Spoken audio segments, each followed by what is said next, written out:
Hey there, welcome back to the channel, A Day with Roger. If you're new here, my name's Roger, and I post things that I do on a day-to-day basis.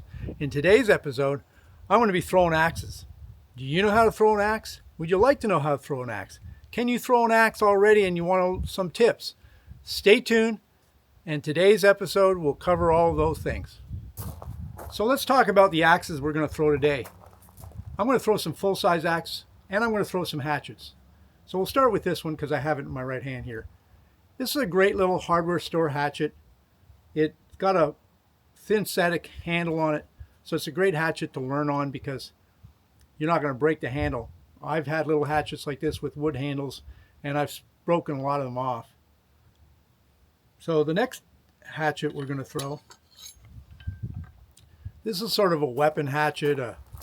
Guys in Vietnam carried these, and this is a pretty dangerous little item. But it's a great little throwing hatchet because it's super sharp and it's pretty well built and you won't break the handle off it. And because it's so light and so small, the moment of momentums in the rotation of the hatchet is very small. So it's an easy hatchet to learn on. The third hatchet I'm going to throw today is campfire hatchet. It's got two cutting edges. They're really sharp. It's got a steel shank in it, so you're not going to break the handle, and a nice rubber handle like on a framing hammer. This is a fun axe to have and to use. Great for chopping, great for a campsite.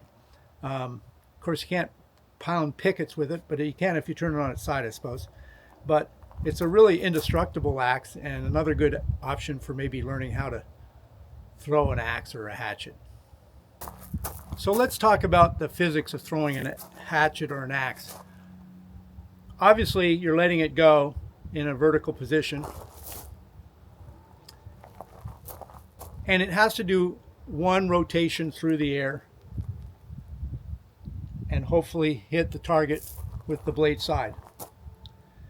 For me, the rotation for all the axes I throw is about 3 strides. 9 feet, 10 feet. When I throw the bigger axes, I use 4 strides, 12 feet. So I usually got my target area. I know the rotation of it, and I'm going to step back 1, 2, 3, and a little bit, and I'm going to throw it.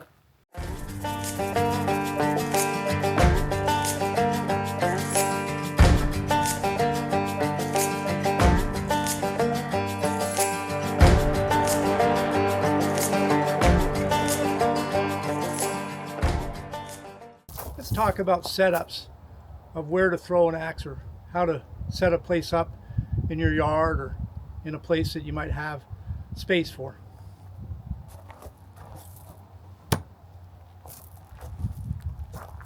My favorite setup is 2 posts in the ground, 2 2x4s or 3 2x4s across between the posts, 2x12s by 8 foot long stood up, so you have a wall of 4 or 5 2x12s by 8 foot tall. That's the broadside of a barn, and from 9 feet it's pretty hard not to hit it. Of course, behind you it's best if you have an open space or nothing that can hit. In this case I've got my cabin behind me, but it's incidental. I've thrown an axe since I was 10 years old, so I'm pretty consistent. The other thing I'd like to add is it's important to put a target on your throwing areas. You can cut rounds out of a log and screw them up there, or pictures of squirrels or whatever you want to do.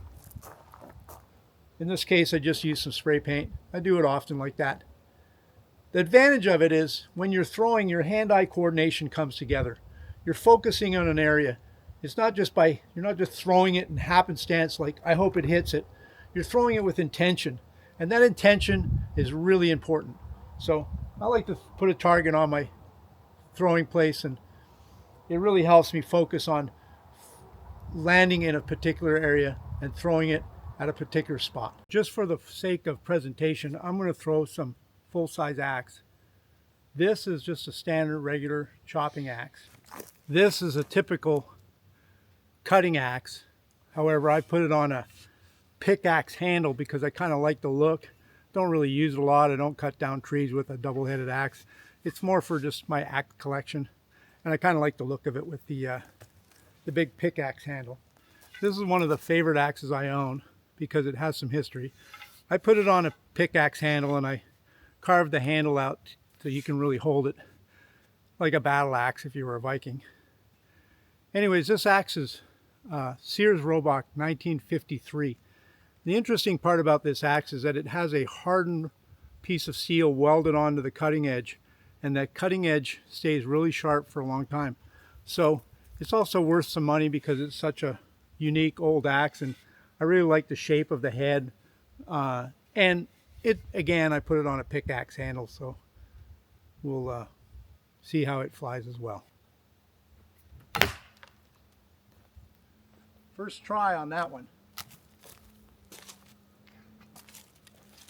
That's that big Sears Roebuck axe, and I don't really like throwing into a tree, but for the presentation I'm going to just do it a couple times with each axe, or in this case just once. And the third axe I'm going to throw again is that double-headed axe. I might add that the distance between the tree, the target, and where I'm throwing from is quite a bit longer. It's 4 full strides. The axe needs the time to rotate through the air, and it's bigger, so it's going to take longer. Small axe can spin a little faster.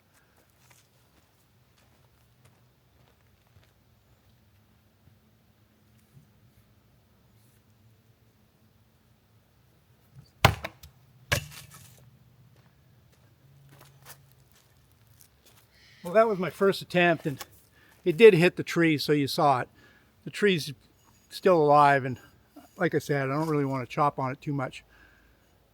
It was a good example that the axe will throw.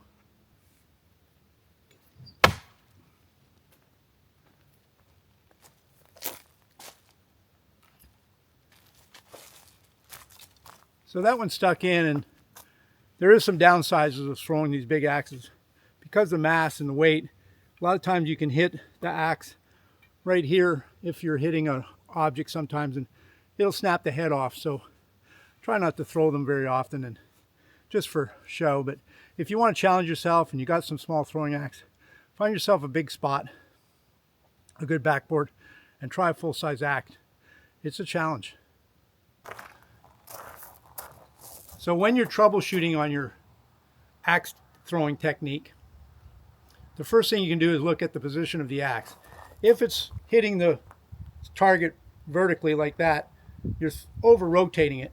And if it hits here before it completes this rotation, you're obviously under-rotating it. So that's basically all you can really do. If you hit here, you're really off. But you're looking for one complete rotation and then impact. Now it can impact a little high, it can impact a little low, but it's going to impact and it's going to stick.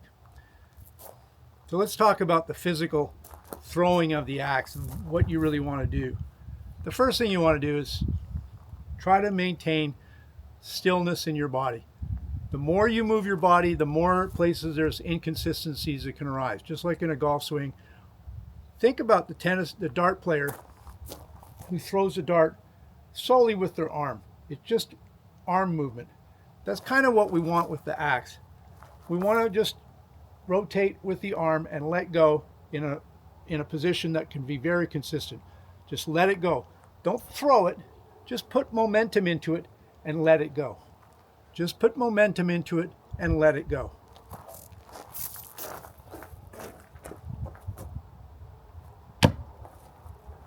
Just like that. Put momentum into it.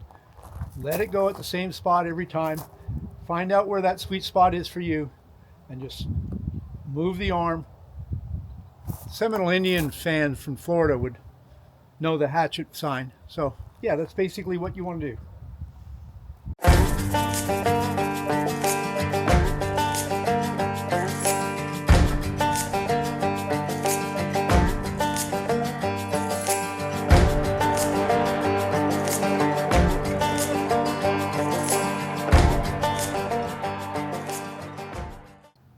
So I'm going to wrap this one up.